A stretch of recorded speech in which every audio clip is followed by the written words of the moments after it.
Now,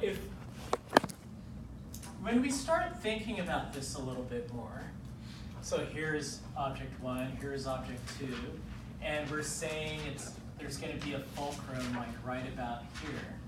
So when we start thinking about this, since this rod is rigid, everything is going to rotate with the same angular velocity, and everything's going to rotate with the same angular acceleration.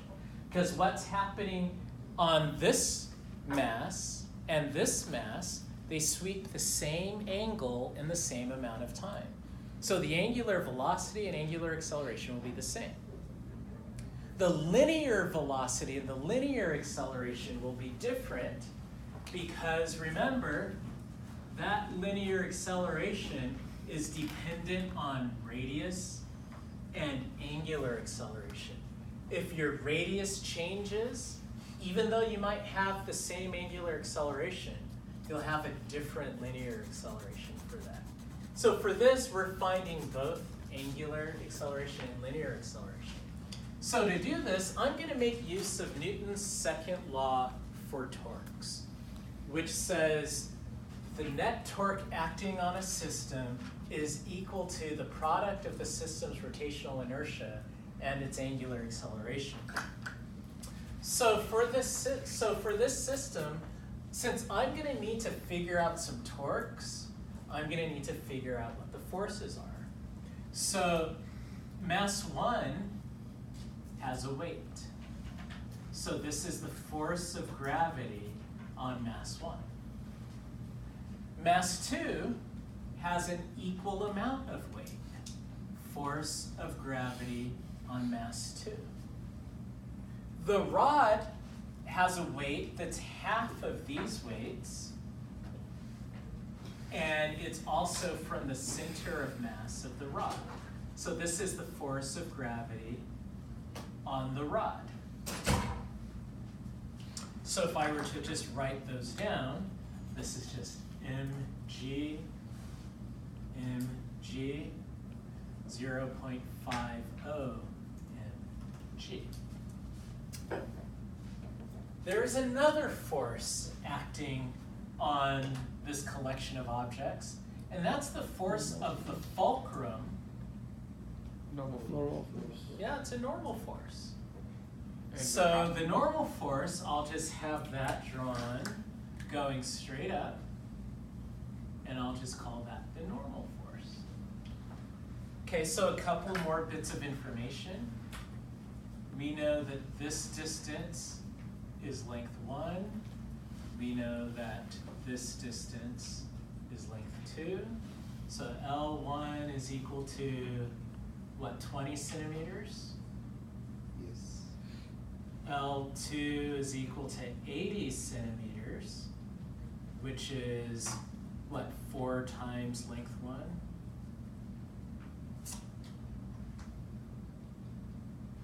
Okay. So let's do the sum of the torques. To use Newton's second law for torques, we have to decide on an axis of rotation. Well, let's just choose our axis to be that pivot point. My guess is it's going to rotate clockwise. So it's going to rotate clockwise. I am going to define my positive rotation to be clockwise. So this is how I'm defining the direction of positive for rotation. I just put a little like arrow, put a plus in the middle. That means anything that's going clockwise is going to be considered a positive value. So now let's do sum of the torques. Sum of the torques about the axis O, so let me label this axis O, is going to be equal to the torque due to the first object plus the torque due to the second object plus the torque due to the rod plus the torque due to the normal force is equal to I for the system times the angular acceleration of the system. believe it or not, this is a one-dimensional problem.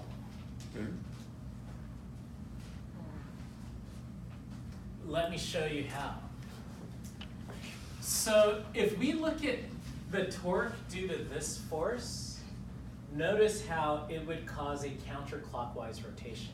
Do you see how my thumb indicates the axis it's rotating about?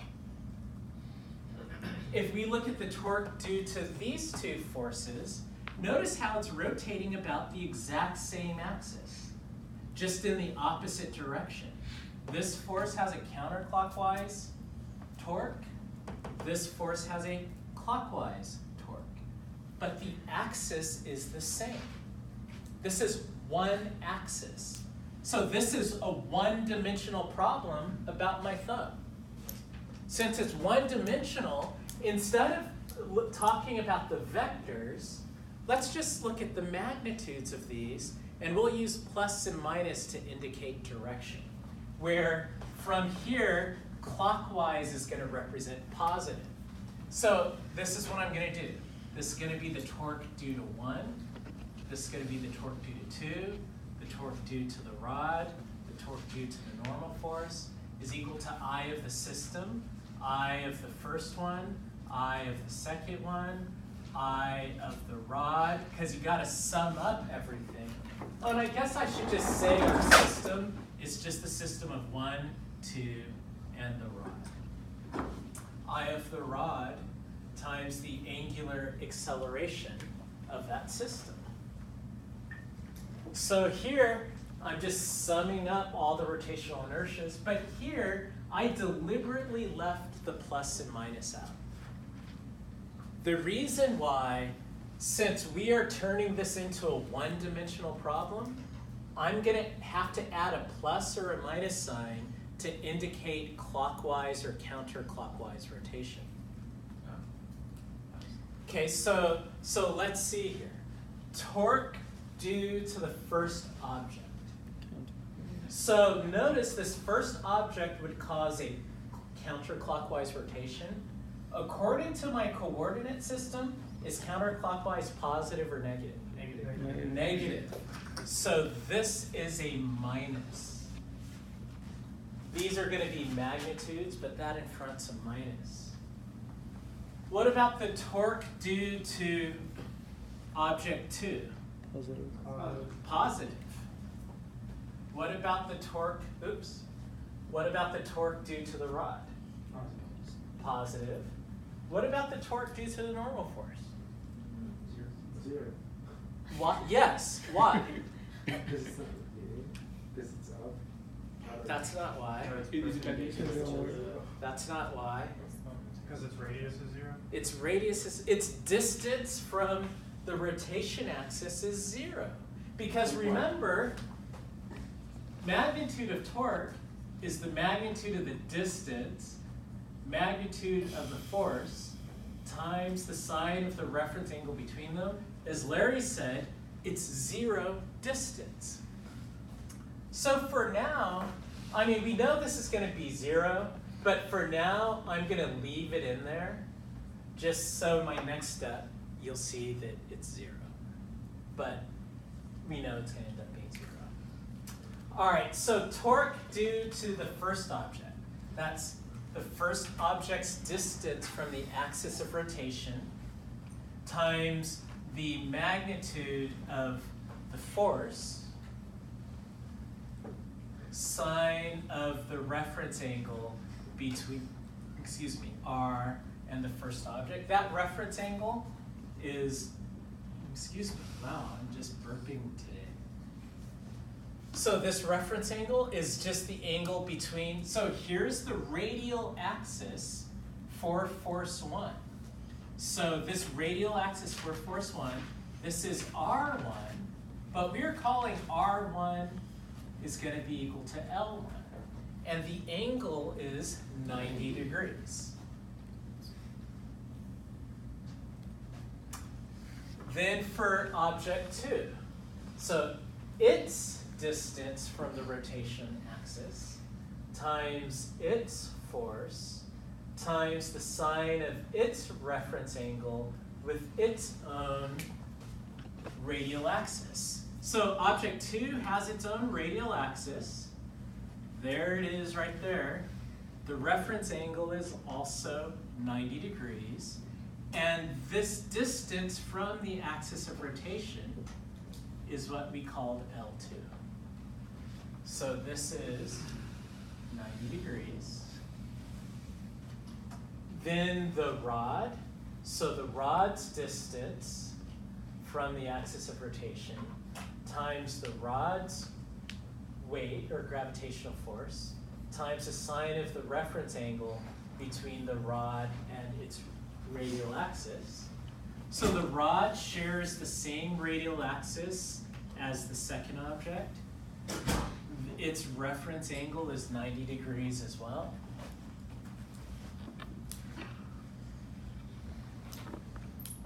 And then this stuff on the right, I'll just leave it there for now. So what this becomes is minus L1, FG1 is mg, plus R2 is equal to L2 mg, plus RR. Okay, so that means we need to figure out the distance between the center of mass of the rod and the fulcrum.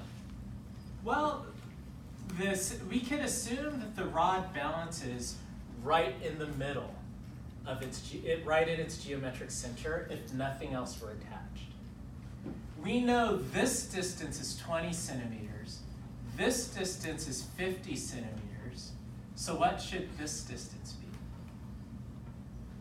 Here. 50 centimeters. This distance here is 20 centimeters. So this should be 30 centimeters, right? And that 30 centimeters, I'll just call this LR, and that is just 3 halves L. 3 halves L. So that means this piece right here is 3 halves. Well, I'll leave it as LR for now, and then the next step, I'll do the 3 halves. And then we have 0.50 mg, and that's equal to stuff on the right, which I'll deal with shortly. So here we have an m in every term, we have a g in every term, so I'll just factor out an mg. Here we have a minus L1. L2 is equal to 4L1. LR is equal to 3 halves L1. And then we have this stuff on the right, which I'll get to shortly. So here now, I can factor out an L1, and then let's just do this. 3L1 plus 3 halves, so what is that? 4.5, which is 9 halves, is that right? When I add these up, double check me, because I do things poorly in my head. But I'm guessing this is 9 halves. 4 minus 1 is 3, plus 1.5, that's 4.5, 2. Yep, I think that's right. And then the right side. Now we have to figure out the right side stuff. Any questions so far? Yes, sir. Why do you say it's 50 there? Why do what? You said according to the rod, it's 50. 50 centimeters. This is a meter stick. Yeah. Where would you think the meter stick balance is? In the middle. And from this end, how far is that? 50 centimeters? Okay, but this guy is 20 centimeters away. So did I do that wrong? No, you did it right. Did I do it right? Yeah. Okay. You forgot the 1/2 and for the 3 halves. So No, it'd be 3 halves and then it'd be times 1/2 as well. Oh, did I? So it'd be Yes, 4. yes I did. Thank you. Yeah. That's what happens when I do things in my head. So this is 3/2. So I'm going to just do this. I'm going to make that 3/4. Make life easy on myself. Is that all right? Okay. Because 1/2 times, well, here, let's not skip steps. We'll say 1/2 mg. Okay. And we already factored out the mg, so. Okay. So then now I have to redo that in my head. So 3 plus 3/4, 3 plus 3/4, that's 12. Is that 15/4? Yes. Okay, so 15/4 mgl1. And now we have to figure out the right side. This is the rotational inertia of particle 1 plus the rotational inertia of particle 2 plus the rotational inertia of the rod alpha. But the problem said these are particles. Particles can be treated as a point mass. All of its mass, all of its size in a single point. That's what we mean when you hear the word particle in Physics 4a, they're point masses. This is the rotational inertia of a point mass. That mass times its distance from the rotation axis. So the rotational inertia of particle 1 is the mass of particle 1 times its distance from the rotation axis. So this is just ml1 squared. The rotational inertia of particle 2 is particle 2's mass times its distance from the axis of rotation. So this is just ml2 squared, which is L2 is 4L1 squared, which is 16 ml1 squared. The rotational inertia of the rod, okay, about an axis, I changed this problem right before class by adding a mass to the rod. Now I'm wishing I didn't add the mass to the rod because I have to show you, it's going to be a deviation. I have to show you how to handle it since it's not at the center of mass. Darn, that's going to take more time. Okay, so just really quickly, something called the parallel axis theorem. If you know the rotational inertia about something center of mass, so let's say this is the center of mass of an object. If you know the rotational inertia of something about a center of mass, you can find the rotational inertia about any other axis. If I wanted to know the rotational inertia about this axis, all I have to do is take the mass of the object times its distance of that axis. H is the location of the new axis. It's called the parallel axis theorem. So the rotational inertia about this axis is equal to the rotational inertia about the center of mass plus mh squared.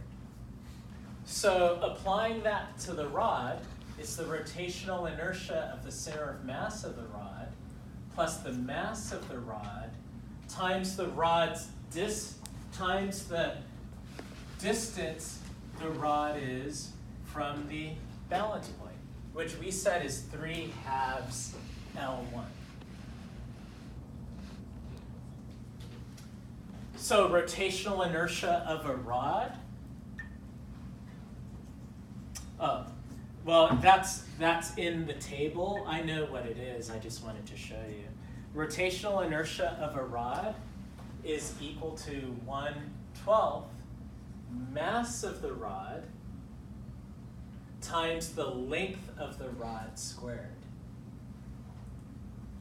So total length of rod plus m rod 3/4 L1 squared. So this is just going to be algebraically some stuff. So let's go ahead and do it. Mass of the rod is 1/2 m. So I'm going to factor out the mass of the rod from both. L1 plus L2 squared. Well, we know that's just going to be L, right? It's going to be the total length. So let me go ahead and, so I don't have to keep rewriting. I'll just call L equals L1 plus L2, which means L squared is L1 squared plus L2 squared plus 2L1 L2. But I think it's just gonna take too long to write everything out in terms of the same variables. So I'm just gonna go ahead and call this L squared for now to save us a little bit of time. And then this right here, mass of the rod, which we already have, 3/4 L1, so plus 3/4 L1 squared. And then this will just be the rotational inertia of the rod. Yes, ma'am? Yes, it should be. Thank you. Okay. So now we have the rotational inertia of the rod, the rotational inertia of object 1, of object 2. Now we have to sum them all up and divide. So I'm going to come back here. I'm going to say the angular acceleration is 15/4 mg/L1 all over I1 plus I2 plus I of the rod. And now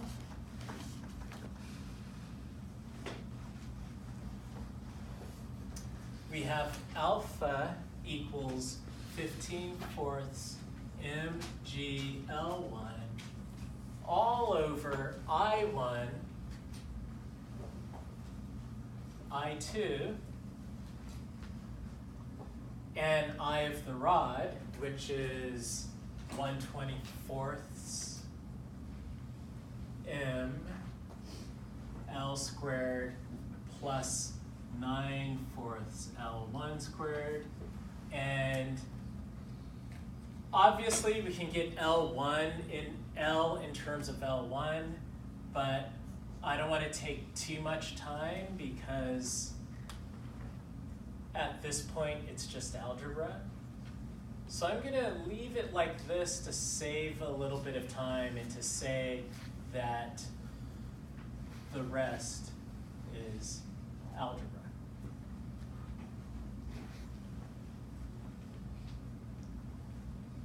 Yeah, I thought I would make the problem more interesting right before class. So the original problem, the rod was massless.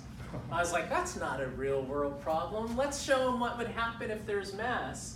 And then throughout working it, I had to explain this. This is called the parallel axis theorem, and I'll just write it here. Parallel axis theorem. And basically, the parallel axis theorem gives you the rotational inertia about any axis that is parallel to the rotational inertia about the center of mass. So this is I about the center of mass.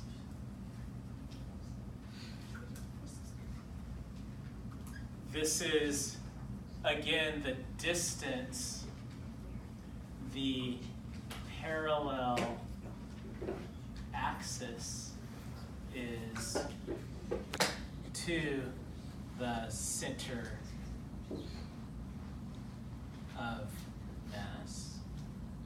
And then here is just the mass of the object. So we had to employ this because the table we have only gives us the rotational inertia of the rod through its center of mass. That's what the table gave us. So since the